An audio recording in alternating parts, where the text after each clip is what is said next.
때마다 해줘야 하는 비료 작업이 힘드시다고요? 오레가, 슈퍼 오레가가 수고로움을 덜어드립니다. 간편하고 효과 좋은 완효성 비료, 오레가, 슈퍼 오레가. 한 번의 시비로 지속적으로 뿌리에 영양분을 공급하여 경제적 부담과 노동력은 낮추고 생산성은 극대화하는 완효성 비료.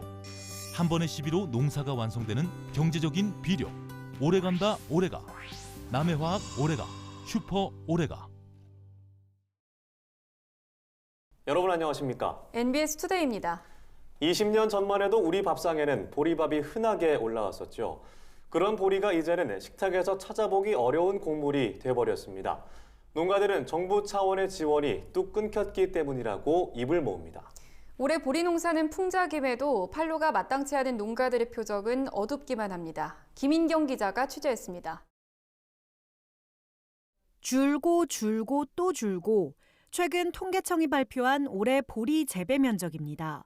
겉보리는 전년 대비 21%, 쌀보리는 18.8%, 맥주보리는 12.3% 감소했습니다. 소비가 부진하고 계약 가격이 떨어졌기 때문이라는 게 통계청의 분석입니다. 실제로 전남 영광에서는 보리 재배지가 조사료 재배지로 대거 바뀌고 있습니다. 보리에 대한 정부 지원이 사라진 데다 보리보다 조사료를 재배하는 게 인건비는 적게 들어가고 수확량은 많기 때문입니다. 보리를 재배했던 사람들이 조사료를 많이 갔습니다. 조사료가 관리하기가 좋잖아요. 보리는 비워가지고 건조기에 넣어서 말려가지고 또 내야 되잖아요. 인력 때문에 그런 것도 있고 가격도 있고 여러 가지가 있는데 보리 재배가 줄어드는 가장 큰 이유는 판로가 마땅치 않아서입니다. 정부는 2011년까지 보리를 수매해 주정업계에 주정용으로 판매했지만 그 이후 사업은 폐지됐고 이제 보리 계약 재배와 수매는 농협의 몫이 됐습니다.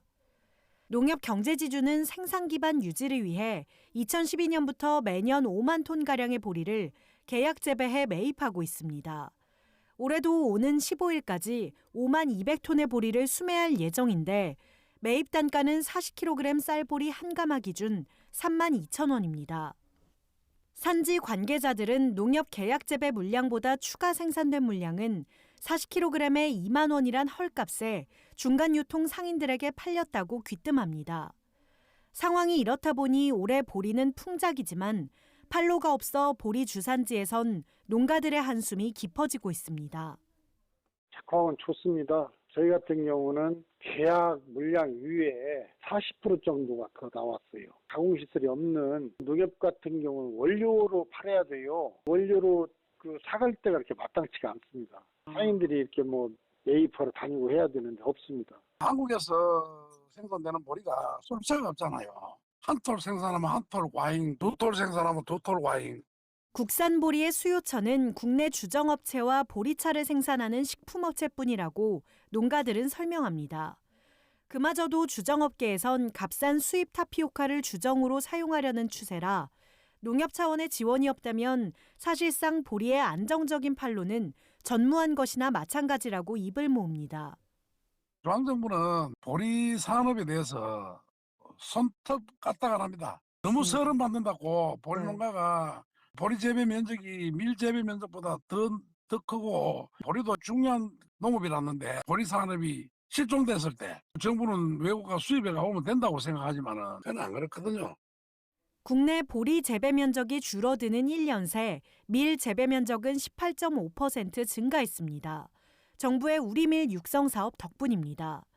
전문가들은 외국산에 밀려 도태돼가는 국산밀을 못 본 채 하다 뒤늦게 산업을 살리려고 하니 예산과 노력이 더 크게 수반되는 것처럼 보리도 그 전철을 밟을 수 있다며 정부가 이제라도 보리 산업에 관심을 기울여야 한다고 지적합니다. 특히 평야지대 서해안 쪽 농민들은 보리가 상당한 소득원이 되거든요. 그런데 이 자체가 정부에서 제휴돼 버리니까 10년간 정부로부터 별다른 관심도 지원도 받지 못한 보리 농가들은 풍년인 올해에도 웃지 못하며 장목 전환을 심각하게 고려하고 있습니다. NBS 김인경입니다. 코로나19 신규 확진자가 연일 700명대로 고공행진하면서 방역당국이 바짝 긴장하고 있습니다. 이번 달부터 방역 수칙을 완화하려던 계획까지 미뤄졌는데요. 학교 급식의 정상화 등 일상 회복을 애타게 기다려온 친환경 농가들은 실망감을 감추지 못하고 있습니다. 당장 한치 앞을 예측할 수 없어 농사 계획조차 짜지 못하는 농가가 수두룩한 현실을 손현진 기자가 전해드립니다.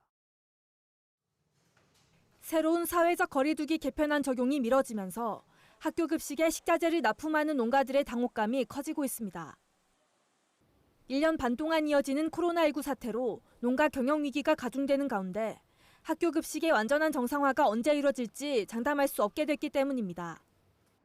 정부는 당초 이번 달부터 방역 수칙이 완화된 새로운 거리두기 체계를 전국에 시행할 예정이었습니다. 하지만 확진자가 연일 급증하면서 서울시와 경기도, 인천시 등은 시행 시점을 오는 7일까지 미룬 상태입니다.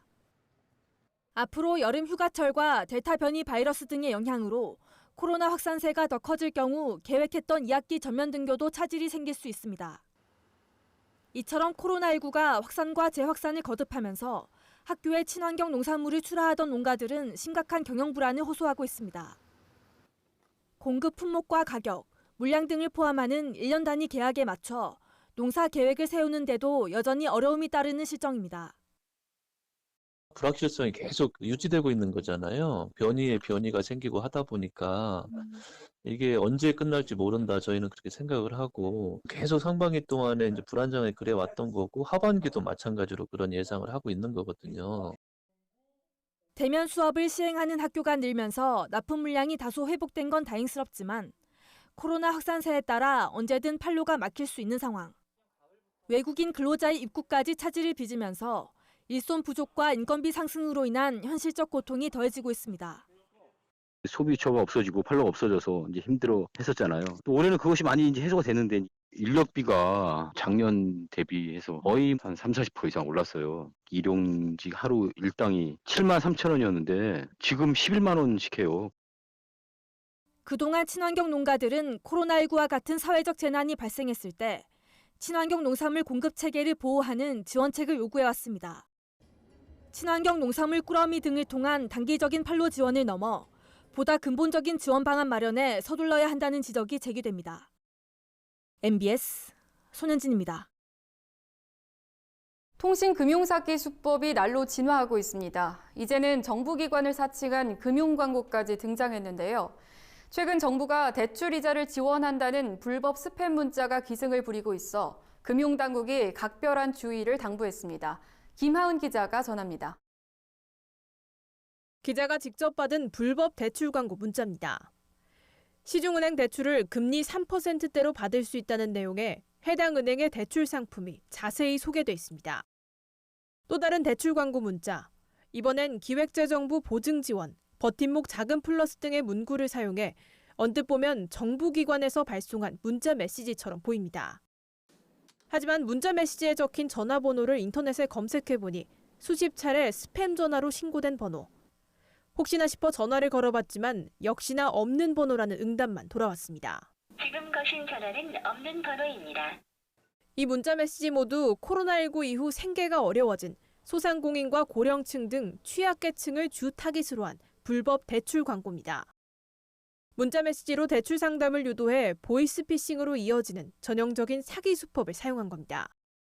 방송통신위원회, 금융위원회, 경찰청 금융감독원은 이렇게 KB국민, 신한 등 시중은행을 사칭하거나 신용보증재단, 정부 특례보증 등 문구를 넣어 정부기관의 안내 문자로 오인하게 하는 불법 대부 광고가 성행하고 있다고 최근 밝혔습니다.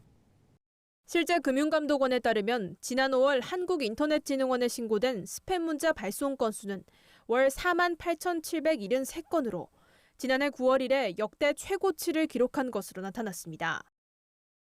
방통위 등 정부기관은 오는 7일부터 법정 최고금리가 연 24%에서 20%로 낮아짐에 따라 대출이 어려워질 수 있다는 불안 심리를 이용한 사기가 앞으로 더 성행할 수 있다며 각별한 주의를 당부했습니다. 일단은 대출 관련된 광고 문자가 오면 절대로 거기 있는 전화번호나 URL을 클릭을 먼저 하시면 안 되고 이용하시는 영업점 전화번호나 해당 은행의 이제 본사 상담 전화번호로 전화를 해서 해당 문자 내용에 대해서 직접 확인을 하셔야지. 이에 각 정부기관들은 스팸 사기 피해를 최소화하기 위한 대응책을 마련했습니다.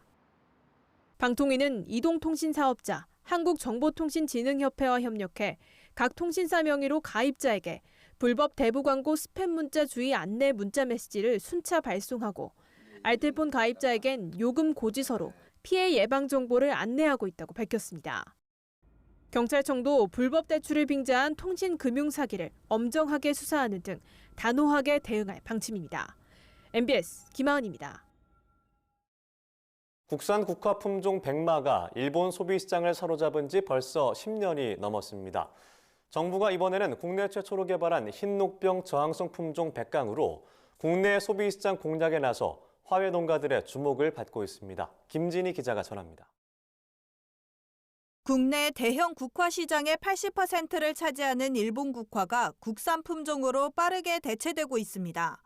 바로 국내에서 흰녹병 저항성 품종으로 개발한 백강이 내수 시장에서 좋은 평가를 받고 있기 때문입니다. 백강은 자른 꽃 수명이 3주에서 4주로 일반 국화보다 길며 국내 소비 시장에서 선호하는 둥근 모양을 띠고 있어 소비자의 선호도가 높습니다.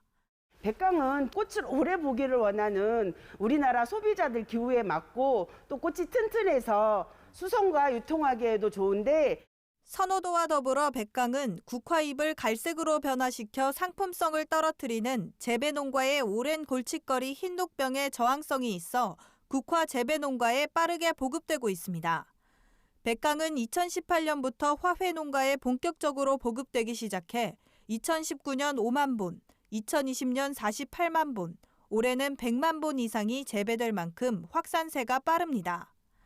백강 재배는 기존에 재배하던 일본 품종 신마보다 약재 사용량을 30% 정도 줄일 수 있어 시바르당 63만 6천 원가량의 비용을 절감할 수 있고 재배 기간도 1개월가량 짧아 국화 재배 농가의 만족도도 큽니다.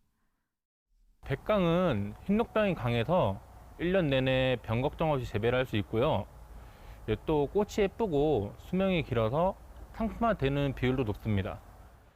이에 백강은 지난해 평균 경매가가 20송이당 6,921원을 기록하며 유통시장에서도 그 가치를 인정받았습니다.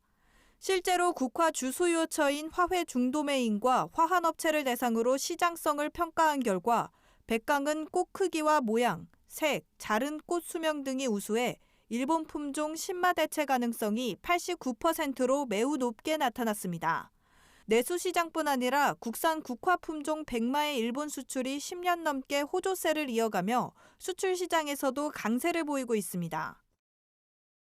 지난 2004년 일본 국화의 대항마로 개발된 백마는 일본 품종 신마와 비교해 꽃잎의 개수도 340장으로 더 많고 자른 꽃 수명 또한 1.5배에서 2배 더 오래가는 장점이 있습니다. 이러한 장점을 내세워 지난 2007년부터 일본으로 본격 수출되기 시작한 백마는 지난해까지 총 수출량 2,438만 1,000본, 총 수출액 1,478만 2,000달러를 기록했습니다. 백마는 국화의 자급률 확대에도 크게 기여했습니다. 2006년 0.9%에 불과했던 국산 국화 품종 점유율은 지난해 33.1%까지 향상했습니다. 농촌진흥청은 백강의 내수 시장 확보를 위해 보급을 확대하고 소비자 선호도가 높고 내수 및 수출 시장에서도 모두 통할 수 있는 고품질 국화 품종을 지속해서 육성해 나갈 계획이라고 밝혔습니다. 수입 품종을 대체하기 위한 정부의 국내 자급률 제고 노력에 속도가 붙을 전망입니다. MBS 김진희입니다.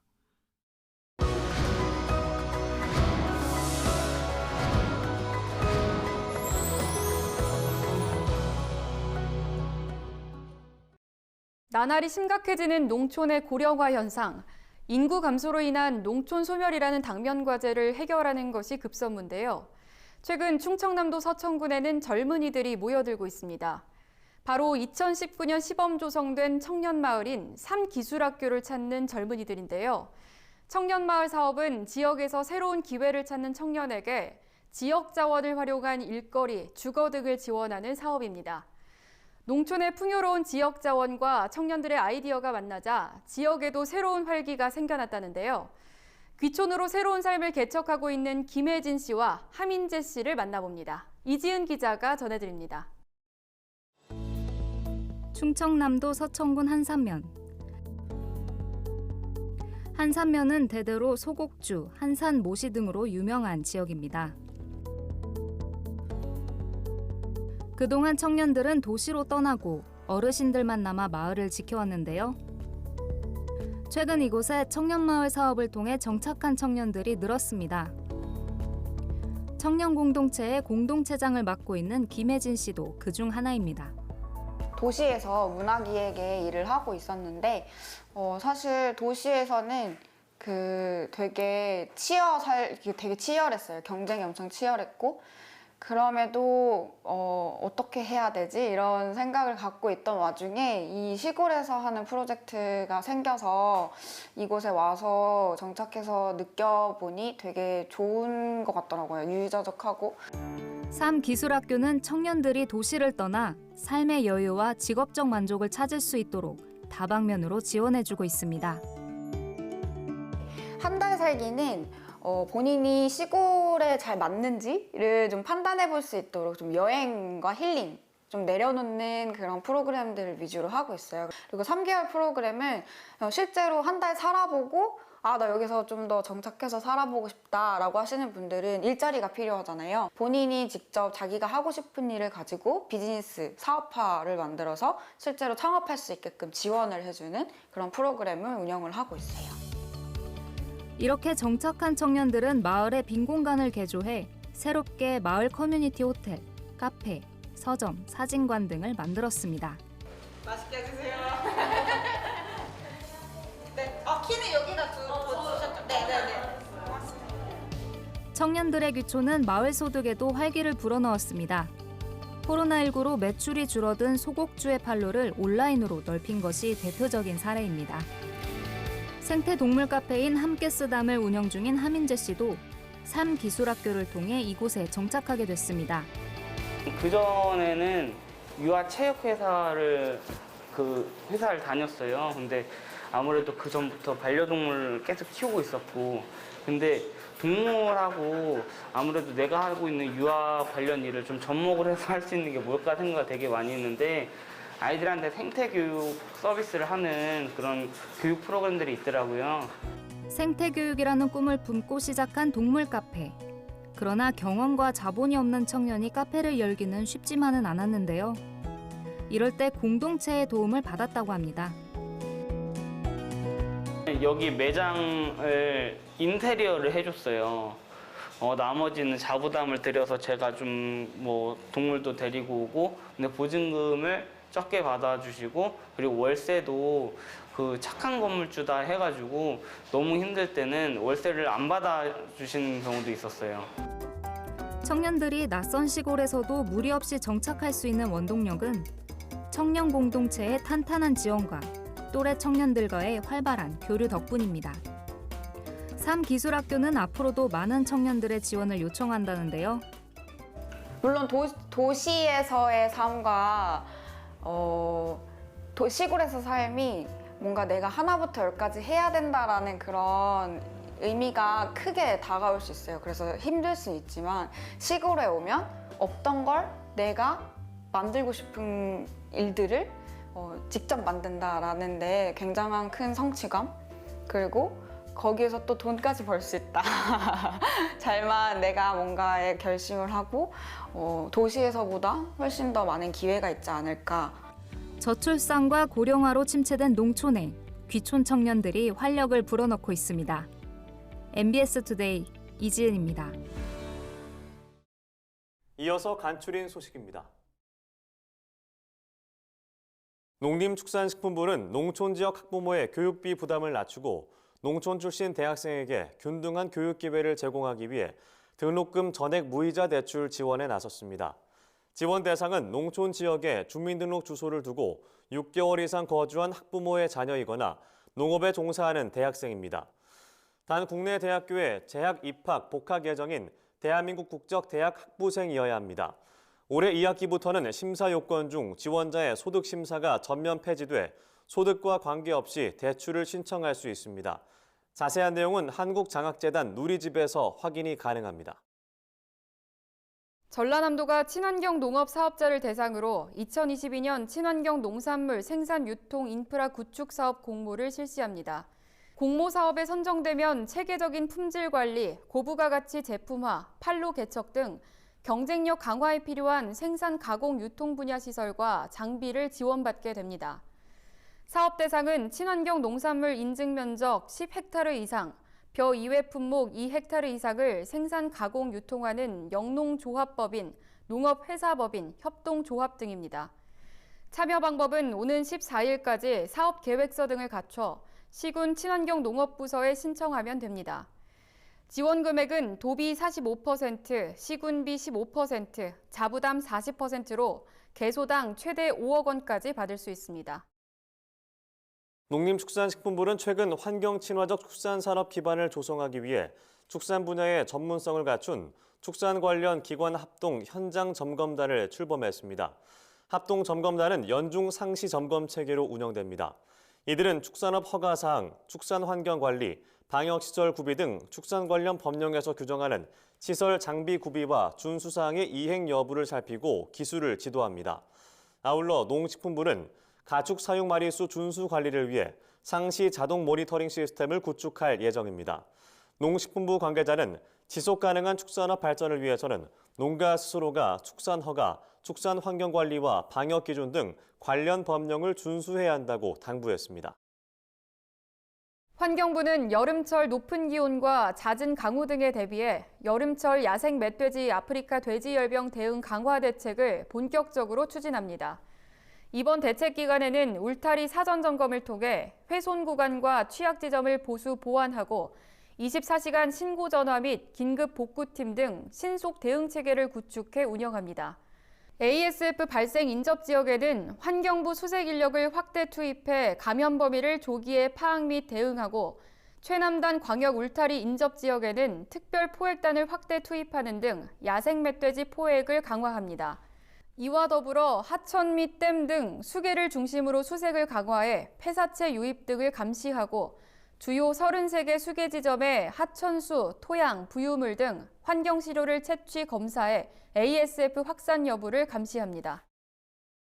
경상남도가 올해 경남 최고 품질 상표쌀로 지리산 함양 황토쌀 등 5개 상표를 선정했습니다. 이번에 선정된 5개 상표쌀은 지리산 함양 황토쌀과 차황 메뚜기쌀, 수려한 합천 영호진미, 생명 환경쌀, 삼시세끼입니다. 이번 선정 결과는 도내 단일 품종 쌀 상표 중 시군의 추천을 받은 13개 상표를 대상으로 지난 4월부터 6월까지 도 전문기관 식미 전문가의 평가를 통해 이루어졌습니다. 이상으로 MBS 투데이 마칩니다. 함께해 주신 여러분 고맙습니다.